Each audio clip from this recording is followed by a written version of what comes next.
I'm done talking to you, bro. What is he even arguing about? Because it can't be that one play. Look at him. Like, subscribe, and hit that bell. Those 2 4th and 1s didn't work. And did you like Kevin having the aggressiveness there, even back up in your territory? I mean, first, that's a rude question to ask. If I think, as a... Jerry Jeudy picked the absolute worst moment to test Shedeur Sanders. What started as harmless trash talk flipped instantly, and you could see the regret on Jerry's face. Shedeur didn't flinch, didn't stutter, and didn't let the moment shake him. He responded with straight confidence, and the crazy part is Jerry clearly wasn't ready for that kind of energy.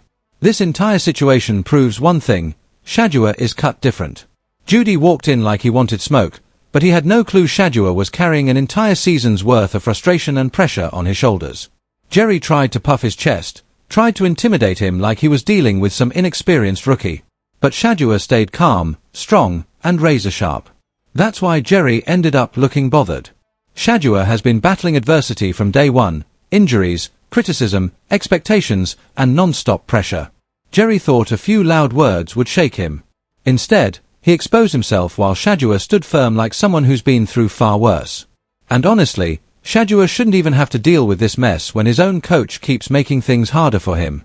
Stefanski gets aggressive at the worst times, conservative at the wrong ones, and keeps putting Shedeur in losing situations. Then Shedeur gets blamed for calls he didn't make. He keeps answering for failures that aren't even his responsibility. Yet he still steps up, leads, and carries the weight like it's normal. That's strength most players his age don't have. So when Jerry stepped up, he wasn't facing the Shedeur who just threw a pass. He was facing someone who's been hit, doubted, and criticized and still refuses to break. This season has taken a real toll on him, more than people realize, but he still shows respect, focus, and maturity. Meanwhile, Jerry is letting emotions run wild, and Stefanski keeps gambling with his quarterback safety. Through it all, Shedeur remains the only steady, composed force on that field.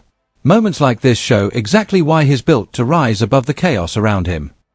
After the game. Now, Jerry Jeudy has found himself in some serious hot water yet another week. Now, last week we seen Jerry Jeudy fumble. You know what I'm saying? And, I didn't really want to go in on Jerry Jeudy because he liked that on the football field. But it was looking kind of spooky. Looked like he just did one of these. He just threw the ball.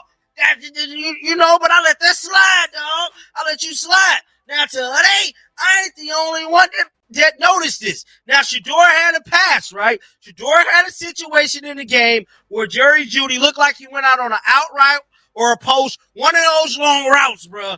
And Shedeur was asked about... Jerry has been shaky for weeks, and now everyone sees it. This isn't just one mistake, it's a pattern. Every time the team needs him locked in, he slips, loses concentration, and then acts confused like the problem came from somewhere else. He dropped a ball with no pressure earlier, and people tried to overlook it. But it keeps happening. And now fans aren't questioning Shedeur, they're questioning Jerry, because his effort simply hasn't been there. When a wide receiver runs a big route, the quarterback expects trust, effort, and timing. But with Jerry, it's always hesitation, confusion, or half-speed execution. That failed route didn't surprise anyone. And instead of taking accountability, he acts like he's not part of the issue. Meanwhile, Shedeur is grinding through pressure every single week, carrying the offense, keeping his composure, and still trying to lift everyone around him. Even when plays break apart because of someone else, he refuses to throw teammates under the bus. That's leadership. But it's hard to build chemistry when your receiver won't even show full commitment. Shedeur is doing everything right, reading defenses, trusting his guys, and making the throws, while Jerry keeps creating setbacks with lack of focus and lack of effort. This isn't about a single route. It's about who actually shows up on Sundays. And right now, Shedeur is carrying the load while Jerry is making everything harder than it needs to be. Shedeur said it was chemistry, right? So Shedeur took the blame. Basically, it's kind of on me. It could be chemistry. Now, I'm further analyzing this damn play now after the fact, and it looked like Jerry Jeudy might have gave up on the play. Now, I'm not saying that he did or he didn't, but it looked real spooky, Jerry Jeudy, bro. You ain't had your arms out. You ain't had nothing. Looked like you was running half speed, dog. And you can't be going out like that 2 weeks in a row, found yourself in hot water. When a quarterback steps up and says, "I'll take the blame," even though everyone knows it wasn't his fault, That shows elite character. Shedeur protects his teammates, even when they don't match the intensity he brings. He hears the criticism, hears the questions, and refuses to point fingers. He frames it as chemistry, timing, or anything other than what the film shows, a receiver slowing down during a live play. And that's what makes it even more frustrating. Shedeur is doing the right thing, absorbing heat that shouldn't land on him while already carrying so much pressure. He shouldn't have to cover for somebody jogging through a crucial route. That's not miscommunication, that's effort. And sadly, this isn't the first time Jerry has caused these problems. His mistakes have become routine. And the coaching staff isn't making things better. Stefanski keeps putting Shedeur in difficult positions with sloppy play calling, and nobody seems to be holding underperforming players accountable. If your receiver is quitting on routes, you address it. If a guy slows down mid-play, you correct it or sit him. But that never happens.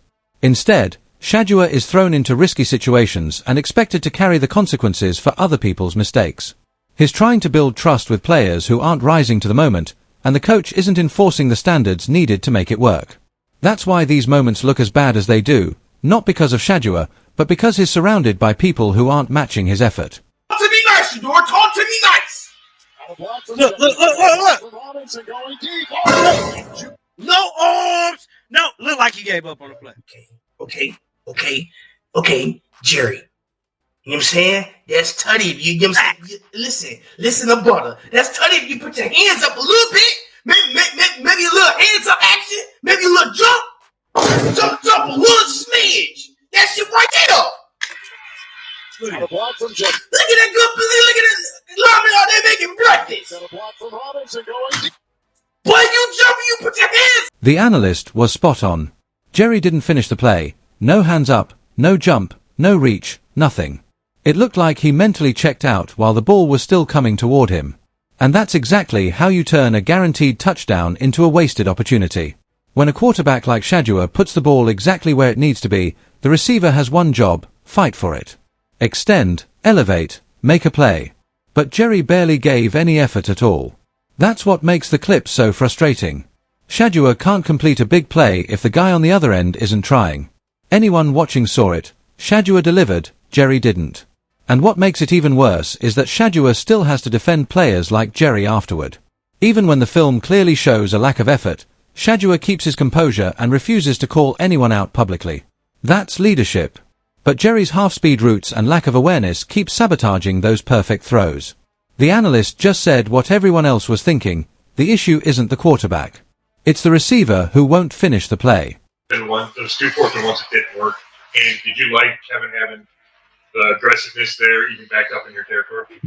I mean, first, that's a rude question to ask. If I think, it was a great call by my coach. Now, mind y'all, bro, this is Cleveland media asking him this. Now y'all see what I be talking about. And Tony Grossi asked some stupid-ass questions, too. You like the aggression. Like you like the call. I like being out there playing. Thank you, Shedeur.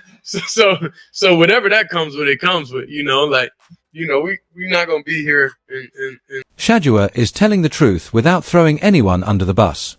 He hears the reporter, recognizes the intent behind the question, and responds with maturity. When he says the question is rude, he's absolutely right. That reporter tried to bait him into criticizing his own coach for those failed 4th and 1 situations. They wanted drama. They wanted controversy. And Shedeur didn't give them what they wanted. He kept it professional, emphasized competing, emphasized staying together, and refused to create headlines at someone else's expense. That's real leadership. You can tell he's tired of answering questions about decisions he didn't make, but he still handles it with grace. And honestly, what is the Cleveland media doing? Why pressure a young quarterback instead of asking Stefanski why he keeps calling reckless plays deep in his own territory? Why question the player who executed the call instead of the coach who designed it? That's the real issue. They keep pushing responsibility onto Shedeur while Stefanski avoids accountability entirely. The coach keeps exposing his quarterback, keeps taking unnecessary risks, and Shedeur keeps taking the blame. That's not support. That's not protection. Yet Shedeur stays steady, stays respectful, and keeps doing his job. Meanwhile, Jerry's effort issues and Stefanski's questionable decisions only highlight one thing: Shedeur Sanders is the true leader holding this team together. If you enjoyed this breakdown, make sure to like and subscribe for more. Do the Browns need to protect Shedeur before the situation gets worse?